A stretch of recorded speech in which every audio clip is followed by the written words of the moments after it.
Hi, I'm Dazzling One, and before I get into today's topic, I just want to apologize for not uploading a video last Wednesday. I had something that came up with my family, and I'd like to thank all of you who sent out prayers. If you didn't know, on my Facebook, I posted um, a link about how I wasn't going to make a video and how I needed prayer for one of my relatives, and I think I tweeted it and I posted on Google Plus, just in case you wonder why I didn't upload a video.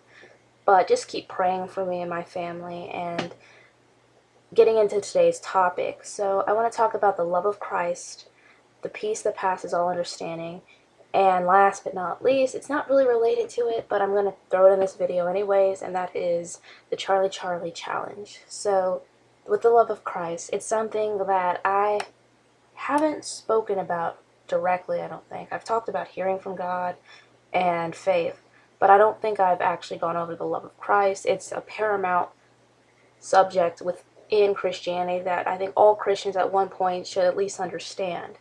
And a lot of people have actually gone off on me, like, why don't you talk about the love of Christ?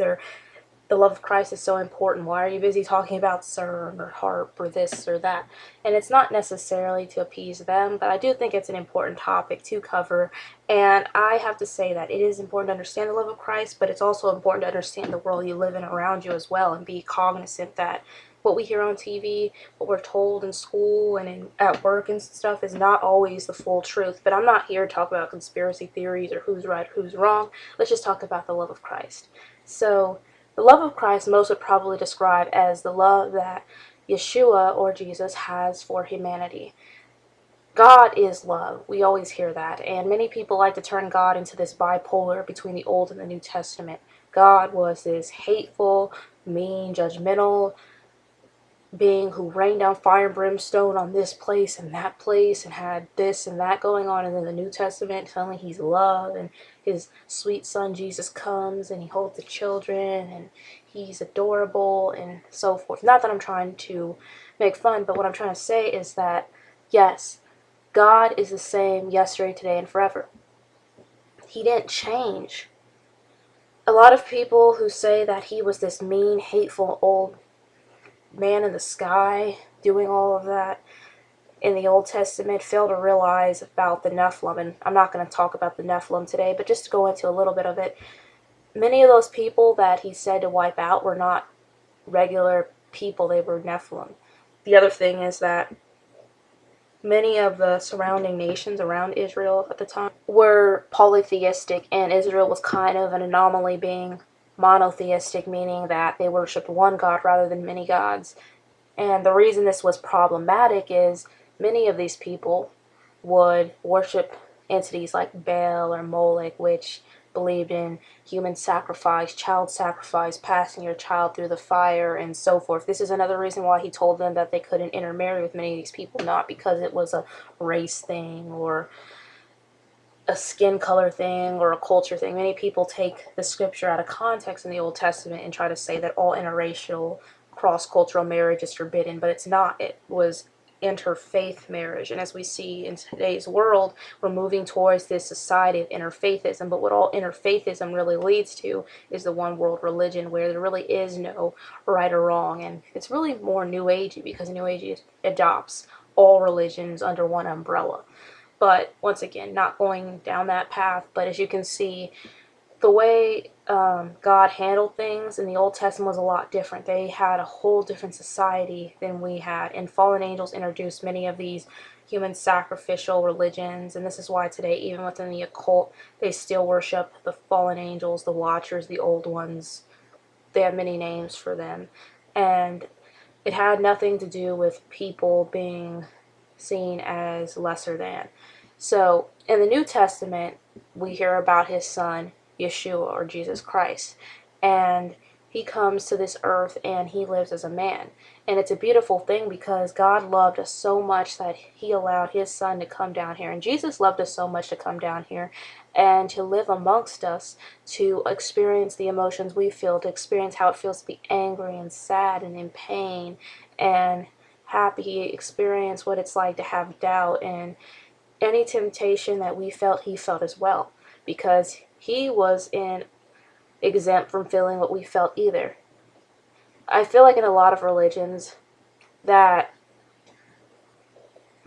you have gods and goddesses and how they're so much better than us and so perfect, or even if they are sinful, they're the gods or goddesses, you can't question them. Whereas Yeshua came as a man, and I think that's amazing that he loved us enough. It's kind of like a king who throws away all his riches to go live amongst the peasants.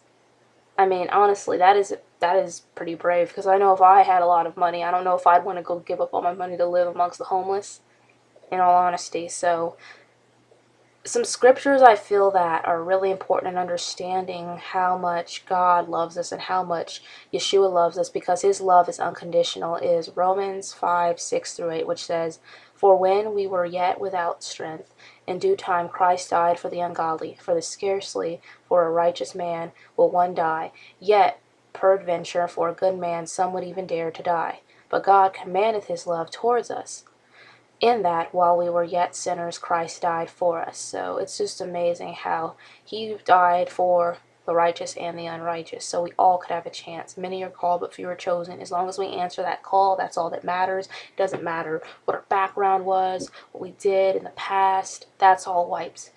Our slate's wiped clean, and as long as we're willing to obey and serve him, we have the right heart. Because many people make this complicated. I'm not good enough for God. I have to clean up my life. No, he says, come as you are.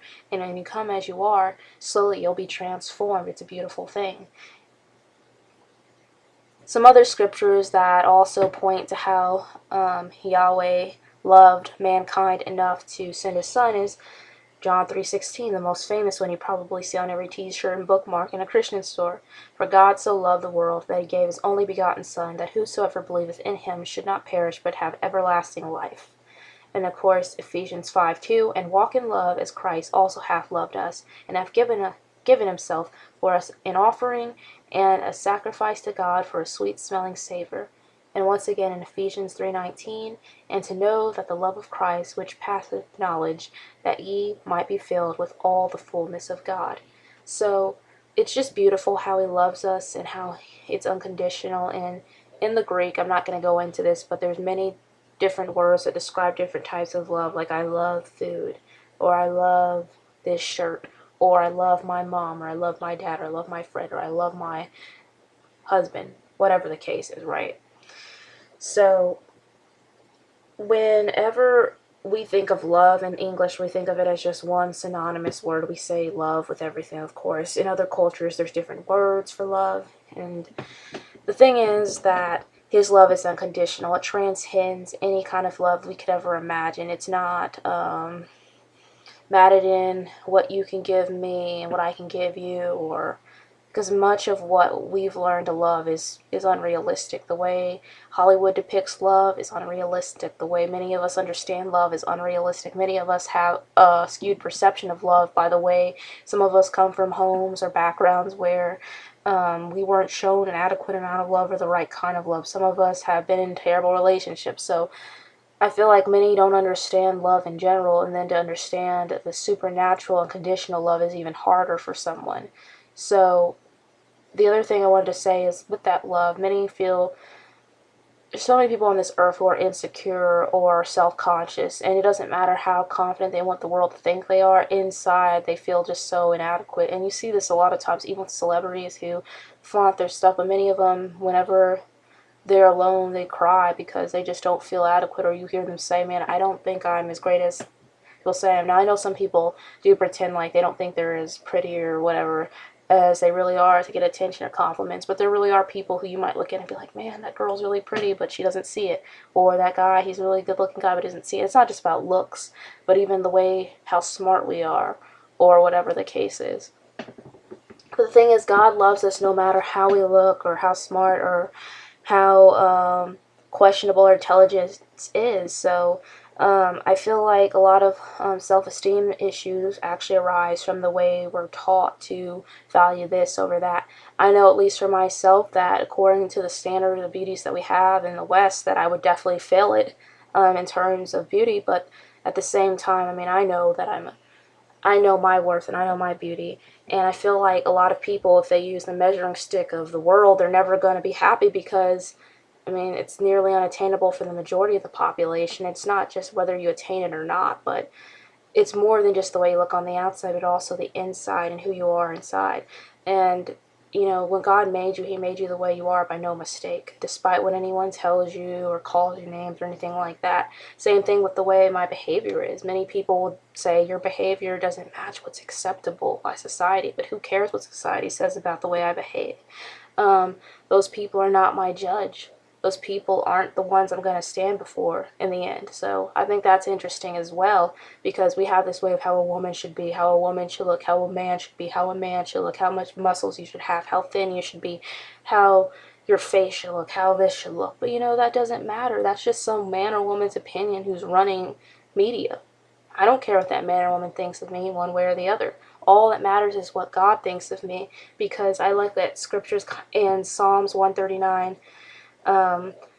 where it's 14, where it says, "I will praise thee, for I am fearfully and wonderfully made. Marvelous are thy works, and that my soul knoweth right well." So I understand that, and I think a lot more people, if they understood that God values them despite what anyone else says about them, because there's so many broken and beaten people in this world who really feels inadequate or like they're not worth living. I feel like if more people understood that how valuable they were, there'd be less suicides as well, and depression and everything else. Because we focus so much on what we lack. I know for a fact I used to struggle with perfectionism, and I'm gonna be honest with you guys, sometimes I still do.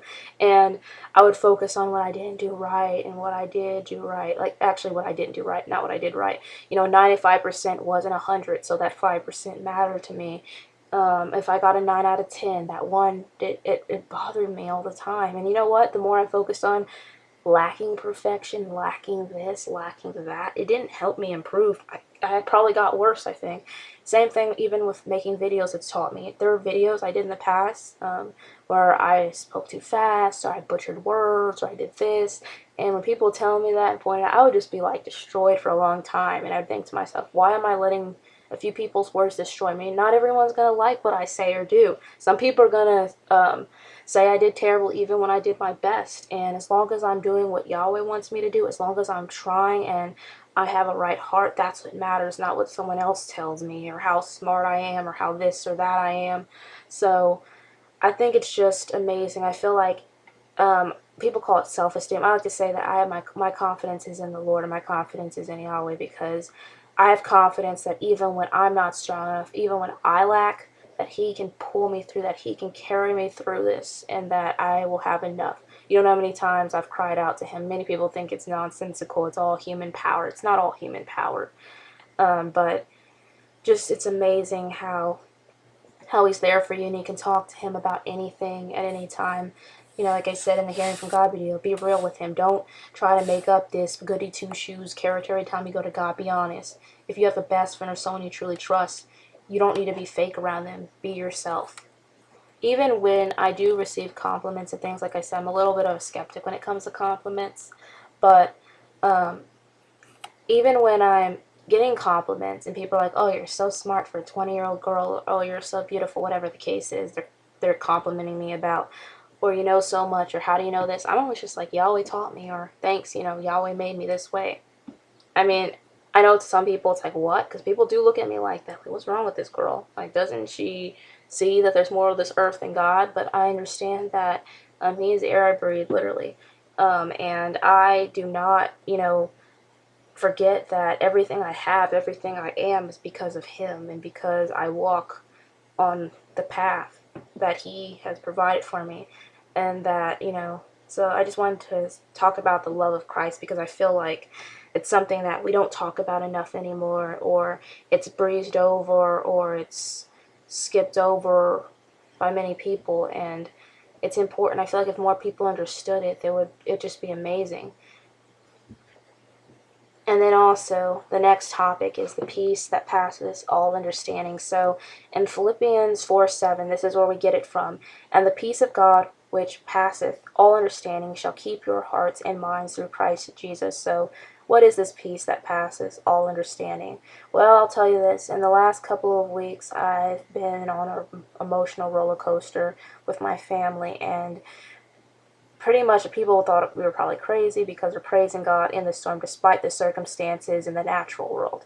When you have the peace that passeth all understanding, it doesn't matter what you're going through, how hopeless it looks, how bad the storm is raging around you. You just choose to have faith, and you have this peace that people just don't understand. Like, can't this man or woman see they're dying? Can't this man or woman see they're about to be evicted? Can't this man or woman see that they're going to be homeless on the street? But you have this peace, this faith. Once again, it goes back to this God confidence that it doesn't matter what it looks like in the natural.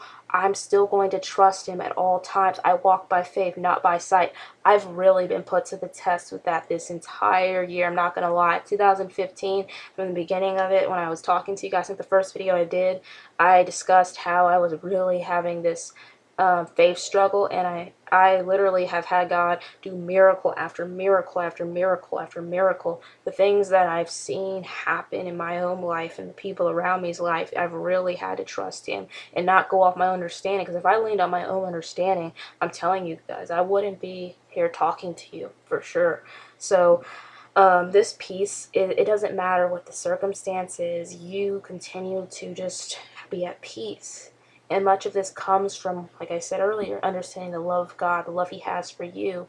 And one thing I forgot to mention when I talked about this is that I feel like a lot of us fail to tell other people about Christ because of shame or because of fear of being embarrassed or ridiculed. Because, I mean, let's be honest, talking about God isn't the same as it was talking about him in the 80s when people were like, all like, what would Jesus do today? It's more like, let's make fun of Jesus now. Let's make fun of God, and let's slander him, and let's call him this or that. And it's sad to see this anger and frustration, but I feel like a lot of it's due to the way many of us have behaved who call ourselves Christian, who have behaved in hypocrisy, who have said one thing but haven't done the other, who have been hateful towards people. It doesn't matter what sin they're in. All sin is the same. There's no sin that's greater than another. It's all the same to him. We don't attack the person. We don't attack the sinner, as some people say. We attack the sin. It's not about looking at this person and judging them. It's about, showing them the love of Christ. And sometimes that's not even just talking to them about Christ. Sometimes you show it to them by your actions, because actions do speak louder than words. There's something different about you that they can't describe yet. It really pours out this love that's just so overwhelming. And like I said, it goes back to the peace that passes all understanding. When you have this, it's amazing how people around you will just be freaked out. How are you holding together? What's your secret? My secret is Yahweh. It's this peace he's given me, this peace he's instilled within me. And so I just thought I'd go over that as well, briefly. And then, like I said, the calm during the storm. And then the last thing, like I said, it's not really related to this stuff, but it's important, and I think it should be addressed, and this is the Charlie Charlie Challenge. So, in case you haven't caught wind of it, but I'm not the first and I'm not the last to make a video, I don't want to say exposing, but really warning against participating in this Charlie Charlie Challenge. And you've probably seen Vine compilations or people on social media laughing about how funny this is. The Charlie Charlie Challenge, I believe, started in Latin America, and of course it found its way into Western culture, because all Western culture really is just like the dumping ground of everything. But it used to be called Juego de la Lapicera, or Game of the Pins. And some link it to the 2008 YouTube video titled Jugando Charlie Charlie. But anyways, in 2015, you have people who are basically taking pens or pencils. Well, the modern version uses pencils, and you're putting them into a square kind of shape. Well, the newest version puts them like in a grid, they call it, or to me it looks like a cross. And the 6 pencils in the early version, which were when 2 players would each hold 3 pencils in the shape of a square, pressing the ends of their pencils against the other players. And of course it's like a Ouija board, because the Ouija board, you move the plaintiff, it moves by itself. Of course, they're quick to say that it's the ideomotor phenomenon, the ideomotor effect, which, I'll be honest, when it comes to coining a word for every paranormal experience, I find it kind of comical to some degree, because as someone who's experienced the paranormal, the supernatural, I used to look for explanations. Like, can I explain this away by being a mental thing? Can I explain this away by being a physiological thing? Yes, some things are mental or physiological, and I don't think everything is demons and everything is supernatural. But at the same time, there is a supernatural. There's just some people that are so far in denial that there are demons, that there are angels. They like to think it's just us living in this world and there's just nothing but particles and blah blah blah blah. But that's not true. That's not the case. If that were the case, why do so many people around the world have experiences who've never met each other, whether you're talking about in foreign countries or you're talking about in Western civilization? We live in a culture where it's popular to deny the existence of a god, or to deny the existence of the paranormal, and to call it a lack of education or superstition or idiocracy. Yet at the same time, people pay more money than ever to go to a paranormal or a horror movie and just eat popcorn. Or why people spend so much money reading paranormal books and stuff. It's because people like to deny it, but many people probably secretly have experiences, or they like believe in it, but they're afraid of how others will think of them believing in it. And I think it's funny too when you have people who absolutely ardently don't believe in this stuff, yet they'll go to every paranormal video and they're watching them clearly because they're commenting on every paranormal video they find. Like, it's funny, I get so many trolls all the time saying, this is BS, this is this, that. But it's like, why are you even here if you don't even believe in it? Like, why waste your time? Of course, they got nothing better to do than look up something that they don't believe in. It's like, if I looked up Easter Bunny videos all day, I don't care about the Easter Bunny. But I mean, some people, I guess, care about something that they say that they don't care about. But like I said, getting off that, as you can see, the ideomotor effect, I talked about this in the witchcraft video, but it's when someone's brain basically moves the object. It's not really it moving itself, no otherworldly, interdimensional force, but it's their hand moving it because they're afraid or excited, whatever the case is. Of course, I believe demons can move things. Now, some of the Charlie videos clearly were people blowing on the pencils, or people moving it by themselves, or they were using special effects. But I do believe that when someone plays this Charlie challenge or this game, that they are inviting demons into their life. Yes, it is the case, because like it or not, there is such a thing, like I said in the black magic video and time again, as an egregore. It's when people apply energy to something and it literally becomes an entity. Of course, entities are pre-existing and they'll just capitalize and take whatever name. As some people call Zozo, the popular Ouija board demon who possesses people, which is debatable of its validity, but people are inviting this Charlie entity into their home or into their life, and they're opening doorways or portals. And yet people think it's funny, it's just a game, and most people do not see into the spirit world or don't understand what they're doing, but they are going to wonder later on in life why this or that's happening. I don't mean they're going to start seeing poltergeist activity fly around the room, but they might open the door for certain negative things to happen to them in their life, as well as, you know, like Poltergeist. You know how that movie just came out recently? It's interesting they did a remake of it, and of course this Charlie challenge is going around, which some, horror movie creators are bolstering the ideal so they can get more people to come to the theater. Demons can move objects for us. It's just them moving it, but yet people think it's like, oh, it's this phenomenon, blah, blah, blah. But the point is that I would not play the Charlie challenge or be a part of it, or if someone dares me, I wouldn't participate in it, because it is demonic, and yeah, it's not a good thing to subject yourself to. And many people who are gonna go, oh yeah, it's just a game, it's nothing, it are the same people that are opening these doors, and it's not funny. Just like the ice bucket challenge last year that many people are partaking in, it'll be another fad that will fade. But these challenges get more and more dark each time. Of course, there was the Kylie Jenner lip challenge, which that one was just like, I couldn't understand why you would put a cup on your lips and make your lips big for fun. But a lot of these challenges, like pouring cold ice water on yourself and stuff, I just wonder what is wrong with these people. Like, I feel like they're a bunch of cattle. They're like, I don't know, they like Cain, or they're becoming masochistic or something in our society. I mean, just people will do anything to be a part of something, to feel like they're part of the crowd, and that psychology, to me, I'll never understand.